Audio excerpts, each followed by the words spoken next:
Hey, what is going on, guys? My name is Gamertag and I'm back for your daily Fortnite video. In today's video, I'm going to be sharing with you guys the best settings for controller Fortnite, especially on console, or if you're just playing controller on PC, this video will benefit you. If you guys go in to enjoy the video or find it helpful, a like would be very much appreciated. On the contrary, if you genuinely dislike today's video, then feel free to leave a dislike. Also, if you're new around here and would like to see more daily Fortnite content like this in the future, then feel free to subscribe as well as turning on those post notifications. With that out of the way, let's hop right into the video. So again, I mentioned today's video is going to be revolved around the best controller settings for controller Fortnite, of course. Now, I'm actually going to be sharing with you guys my personal settings, which obviously, by biased reasons, I'm going to believe that these are the best settings. Now, if you're new to these kind of videos or to my channel, basically I upload these videos weekly, share with you guys any changes I've made over the week, why I've made the changes, and also if you're new around here and have yet to see those videos, I share with you guys my personal settings if you'd like to replicate them, or maybe even optimize your own. So first of all, the first settings we're going to be talking about is X and Y settings. I currently have both of these set to a 0.692. Lower than last week. I believe I had mine at like a high 7, and the reason I changed it is just overall, although I was playing very consistently, the high 7 settings, I realized I was just missing too many of my shotgun shots and hip firing with my SMGs, but overall I just wanted to improve my overall accuracy. So of course the way to do that, generally speaking, is to lower your sensitivity settings. So again, took it from a high 7s, almost an 8, down to a 0.692. Keep in mind your X and Y settings basically refers to free aim, so when you're walking around with like a pickaxe or not even a weapon in hand, this is what it'll affect. And mainly the only weapon accuracy it'll affect is shotguns, because of course a lot of times you'll hip fire with those, and even SMGs at times. Now my controller targeting sensitivity, I actually lowered it, believe it or not, to a 0.275. I know I said for the longest time I was going to keep it at a 0.330 or 0.30 and never change it. However, mine is now at a 0.275, and to be honest, I think it's helped me quite a bit. Same thing goes, I just did this for accuracy reasons. Now, I of course had decent accuracy. I was very content with what my accuracy was at when I had my setting at a 0.300.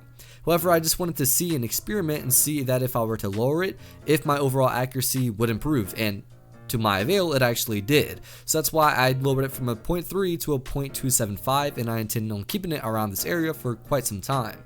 Now, your controller targeting sensitivity refers specifically to ADS, meaning aim down sights. So weapons that this will affect is going to be like ARs and even shotguns as well as SMGs. So the only weapons that you really use while aiming down. I'm aware that actually my controller targeting sensitivity is a lot lower than the average person's, just because I feel like I wanted to have the best accuracy in the game, so lowering it is very critical into finding your perfect accuracy spot. Now moving on to the controller scope sensitivity. Mine's at a 0.567. This one I have not changed for like a year now, and I don't plan on changing it really ever. Basically, obviously the controller scope sensitivity refers to weapons with scopes on them. So the only weapons that this will affect is going to be sniper rifles and scoped ARs, and then lastly the new proximity grenade launcher, as these are the only 3 weapons that have actual scopes on them. 0.567 I think is maybe below average or around average. So, I mean, overall, I just wanted to have it like in the middle, so it's not too fast where I'm over aiming and not too slow to the point I can't keep up. So 0.567 suits my needs. Next is my controller building sensitivity. I have it at a 1.980. I'm not sure what I had at my previous video. It was either 1.975 or maxed out at a 2. So now obviously I've lowered it since what it was originally or previously a few days ago. I used to have mine at a 1.975 for the longest amount of time, and I was always saying I might move it, I might not, and actually I think last week I ended up making the change all the way maxed out to a 2.000. I realized that this was just a little bit too high. Although it wasn't really out of my control, I figured I could probably have better accuracy and consistency with building, so I lowered it just a little bit, kind of try to compromise between both of those settings I was going between, and I found 1.980 to be what I was more comfortable with than obviously maxed out. Now I'm sure a lot of you guys actually want to raise your building sensitivity. This is one of the main settings people want to have maxed out to try to make it look like they're really good at building, when in reality it's just Hendrix in their building. So what I recommend is for you guys to basically raise it to what you'd want it to be at. So whatever it is right now, just raise it a half decimal place.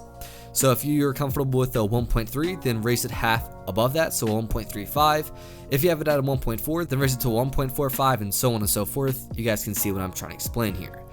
And then once you're comfortable with that, raise it again another half decimal place. The reason I encourage doing this in small increments is because if you were to make such a huge jump, like a 1.3 to a 1.7, chances are it's going to feel so unnatural for you and so out of control that you literally would just turn your building from decent to beyond below average. So moving it in small increments until you're comfortable with it is probably the best bet. In fact, that's what I did to get all the way near to a max controller building sensitivity. Now moving on to the controller editing sensitivity. I know I said for the longest that 2.000 having a maxed out editing sensitivity was a must. However, I'm kind of going back on that now. And the reason being is because I do strongly stand by having it really high. And I don't think you could have too high of an editing sensitivity because, to be honest, having a high editing sensitivity is not the same as having a high building sensitivity. For building, most errors are user errors and can be fixed. However, for editing, a lot of the times, no matter what you do, errors are just going to come about. Editing is one of those things everyone tries to do fast, as that's very important, so people always do end up making errors. So moving your sensitivity really isn't going to eliminate or even increase the amount of errors you make. So again, I talked about having it at a max 2.000 for the longest, and I still kind of encourage that. However, just lowering it a little bit, I feel like gives us a bit more control over it, and obviously is still just about as fast. If I said it yet, I have mine at a 1.810, and this is just what I've been using for about half a week now, and I feel like I'm very comfortable with this exact setting. It's done me justice. Again, no matter what you do, I still make errors consistently with like stair edits and things like that. However, I just feel like I have a little bit more control over it than having it at a max setting. So those are all the sensitivity settings. These ones are ones a lot of people want to optimize. So how we can do that, if you don't want to replicate mine, is basically just sort of like the building sensitivity, raise it like in small increments. And if you feel like after you raised it, your overall performance is a little worse, then lower it and then see how that goes. Raise it, lower it, obviously go back and forth by increasing and decreasing in very small increments. And then whatever you feel like is best for you, then leave it at that. And that's how you basically optimize your own settings. Now, a miscellaneous setting I strongly recommend to have on for everybody is sprint by default. Obviously, this is self-explanatory what this is. Obviously, you don't press any button. When you run, you automatically are sprinting. Now, there's a couple of reasons I encourage using this and strongly and like a huge advocate for this setting. One of the big reasons is everyone should be sprinting in the game no matter what. There's really no reason you shouldn't be sprinting. You obviously could say that when you're crouching, you shouldn't be sprinting. However, when you're crouching in the game, sprint by default does not take effect. So again, sprint by default is very important. And I'll explain the other half of the reason I use it when I go into my keybinds. So the next setting I have changed, a lot of people might find surprising, is my brightness setting. I have it at a 0.80 and the default setting is at a 0.5. The only reason I've actually increased it this little bit is because in dark areas like shaded areas like Dusty Divot or rooms even, a lot of times it's kind of hard to depict a player if they have a dark outfit on. So like a Black Knight or any other skin in the game that has a dark outfit, which pretty much is a lot of them. So raising it a little bit just has made it easier for me to spot them out. Obviously it's not a huge difference, but nonetheless it's a little benefit that we can take. Now moving on to the keybinds, what everyone's always interested in. Now my keybinds are pretty unique, however pretty simple at the same time. My edit button is binded for Y. I simply just wanted an instant edit. Obviously B is the default editing button and you have to like hold it and things like that. It just creates a lot of complications that's not needed. So basically I figured Y would be a good substitute for my edit button. Of course that's going to be triangle if you use a PS4 controller. Now for my toggle pickaxe, which Y or triangle is typically set to, I have this binded to my left analog stick or L3, meaning when you click the left analog stick in, now I'm able to toggle pickaxe.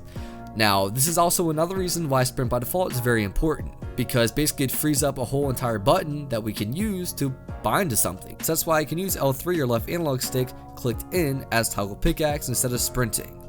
And then lastly, for my keybinds, I have my confirm button set to left trigger, and there's a lot of reasons why I have this. I used to have it set to B, which I still strongly think is a great change to use, or keybind rather. However, left trigger basically is now placed on a different hand than Y, which is my edit button, and also on different fingers, obviously. So basically it just allows me to edit and then confirm it in a matter of like split seconds, and just sped it up slightly than when it was at a Y for edit and B for confirm. Now that's it for my keybinds. We're lastly going to talk about the dead zone settings. Now dead zone is such a great area in Fortnite. I mention this every time I make this video because people find it so confusing as of what dead zones refer to. So dead zones basically refers to the zone, hence the name, where your analog stick takes effect. So if you have it lowered all the way, basically your analog stick will take effect immediately the second you move it. The problem with this is a lot of times your analog stick kind of moves on its own, just the way it's obviously set up on a controller. So if you have it all the way down, it'll kind of like move around without you moving anything. So that's why I don't recommend having it too low. So the default value for analog sticks is set to a 0.20. However, for my settings, I have my left analog stick set to a 0.20, of course that being the default, and then my right analog stick set to a 0.27. Now, I just found this to be very comfortable with me when dead zones were originally released into Fortnite, and I've not ever made a change since then. However, looking up some other pro player settings and obviously making videos on them, so stay tuned for that, I realized a lot of people have their dead zone settings quite low. So I feel like since I raised mine and they're lowering theirs, chances are I did something wrong. So more than likely over the next week, I'll probably end up lowering my dead zone settings and see if that improves my performance. If not, then again, 0.2 for my left analog stick and 0.27 for my right analog stick will more than likely have to do for the time being. So those are all the setting changes I made for controller Fortnite. You guys, of course, can make your own. I went over keybinds sensitivity settings, some miscellaneous settings you should have on, my brightness settings and why I have them changed, and then lastly talked about dead zones. I even shared with you guys how to optimize your own settings if you're not interested in replicating mine. So if you guys enjoyed today's video or found it helpful, a like would be very much appreciated. On the contrary, if you genuinely disliked today's video, then feel free to leave a dislike. And then also if you're new around here and would like to see more daily Fortnite content like this in the future, then feel free to subscribe as well as turning on those post notifications. Anyways, my name is AnyGamerTag. Thank you all for watching today's video, and I'll see you tomorrow. Adios.